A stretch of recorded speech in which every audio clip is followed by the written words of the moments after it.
Welcome to this BTV Right Now update. I'm John Locke. It's crunch time as we approach Election Day, and that includes the ballot question, including question 2, which would allow Massachusetts to approve up to 12 new charter schools outside the existing caps on the number of charter schools, student enrollment, and local school district spending would then be allocated to those charter schools. The BR School Committee took a stance against question 2 at their meeting on Wednesday night with a 6-1 vote and 1 abstention. I am not a fan of every single thing about charter schools by any stretch of the imagination. I'm not convinced their funding is accurate. I don't understand why, if we send a kid to a charter school and it's $15,000 tuition to educate that child, why do we only receive $5,000 in school choice? I don't understand that. But again, I feel very uncomfortable if I lived in Mattapan or Springfield or New Bedford as a lower income parent. I don't have any other options to really send my kids to a school. They don't have the mandates that we have with regard to the budgets. We're mandated to do so much, but yet we're not funded for it. So I find it a bit, one-sided if a charter school is given X amount of dollars and they can do whatever they want with that, but yet they're not mandated like we are, and nor are they, we're not even reimbursed as well. So I have a difficulty, with regard to allowing them to continue to have more charter schools. They have the ability to build allegedly 40 more at the current law that stands. So why not allow them to do that and see how it goes? Their teachers don't have to be licensed. That is the biggest one. Yes, we know that just because you hold a license doesn't mean you're good at your job. However, it means that you've gone through the rigor to become a teacher.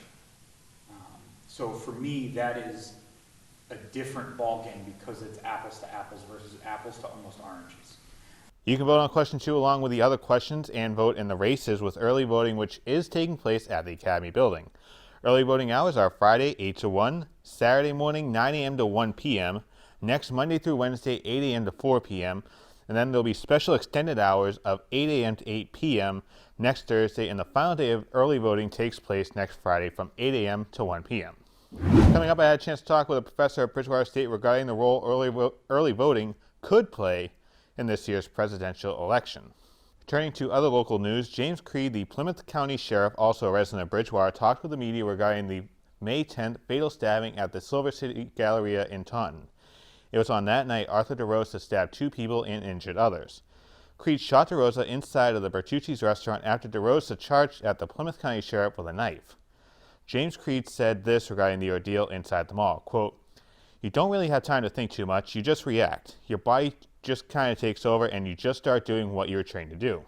It was the first time I had fired my weapon in the course of duty." Rosemary Heath was the wife of George Heath, who was stabbed while trying to save the life of a waitress inside the restaurant. She was also at the media gathering and had this to say regarding the tragic night and thanking the Creed family, saying, quote, "I love them. He says he's not a hero, but he is. I would not be here today. I know I would not be here today if he were not in that restaurant, and I'm so thankful for the 2 of them.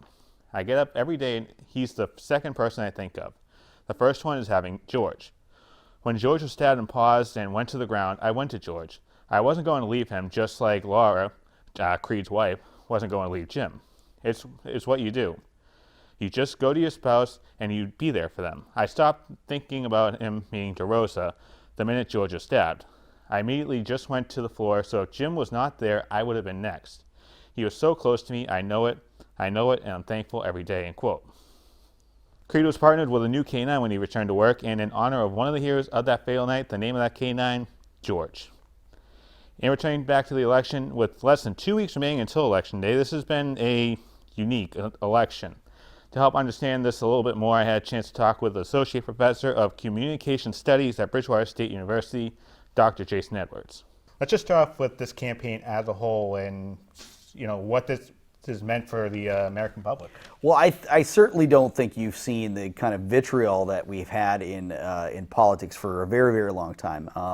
They say historically that the dirtiest election was actually an election between John Quincy Adams and Andrew Jackson in 1828.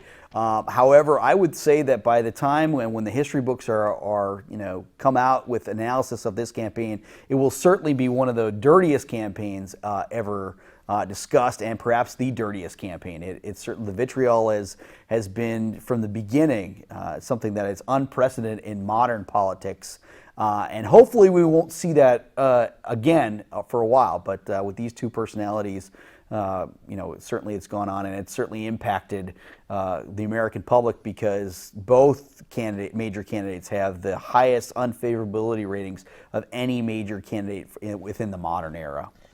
Early voting, it's new to us here in Massachusetts. Is this going to affect the race at all? Maybe add more to the record turnout? Maybe affect how these guys are running their campaigns or anything like that? I think it does at some level. I mean, for example, today Donald Trump was talking about how polling and so forth was actually a form of voter suppression, because you have all of these polls that come out that I'm losing or I'm winning or whatever it might be. The idea is that people will stay home because he's not going to win, and that his supporters won't go. I think personally, early voting is a fantastic way to expand our democracy. If we're not going to have a national holiday for voting, and we're not going to be able to expand where people can just take the day off, go to their local polling place, I think early voting is certainly important. We are probably going to see record turnout in terms of early voting. I think I read one report that 40% of actual votes before actual election day will be from early voting or absentee ballots of some kind. And I think it's a great way to increase voter participation, which is unfortunately lacking in the United States when we compare ourselves to other major democracies, not only in the Western Hemisphere, but also in Europe and in other places as well. I think early voting is a fantastic thing, and it can only hopefully enhance the amount of people who will vote. I don't think people will vote in this election not because of early voting, but because of the candidates who are involved. We'll have more from our conversation next week on BTV Right Now, but turning to weather and Halloween, it's just a few days away, but there could be some snowflakes before that. Jeff Feller has more. Well, that's correct, John. Some snowflakes in the air on this Thursday. A little scary, a little spooky, maybe not quite. This is generally the time of year where we start to see the first flakes coming down. And believe it or not, it's courtesy of what is almost an Alberta Clipper type system that's going to be moving across our south coast and redeveloping as we go through the overnight. And as we look at our radar on this Thursday afternoon, you can see we have some snow moving through upstate New York, and yes, even some snowflakes now falling through the Berkshires and towards Springfield and Hartford, Connecticut. And as we zero in, you can see mostly as we go east of Worcester, it would be in the form of rain, but there's at least a chance of a few snowflakes mixing in. Yes, even in Bridgewater time to time as we go later into Thursday afternoon. But eventually the warmer air will take over, and we will be seeing mostly rain here as we go through the evening, but not before we could see possibly out here in the Berkshires maybe 2 to as much as 4 inches in some of the highest elevations. Generally about 2 inches should do it, and 1 to 3 in this blue area, a dusting in the gray area, and again for all of us here, generally rainfall could be up to 1 inch of some beneficial rain as we go through the overnight tonight and into tomorrow morning. On Friday afternoon, that storm moves off the coastline. To begin, you see warm front approaching. However, our weather is going to be coming from up here. Another Alberta Clipper type system will move across here by the weekend, although I think it'll be in a much weaker form. So that should set us up for some sunshine on Saturday, maybe some passing showers or even a couple of hours of some light rain here on Sunday. But the good news, Halloween right now looks excellent for the trick-or-treaters, and we'll start to warm up by the time we get to the middle of next week. Thanks, Jeff, and a quick program reminder that BTV will have coverage of the BR Trojans' first-round matchup with Natick, with replays of the game airing next week. The Trojans will take on Natick on Friday night on the road, as the Trojans are 6th seed. And thanks for watching this BTV Right Now update. I'm John Love.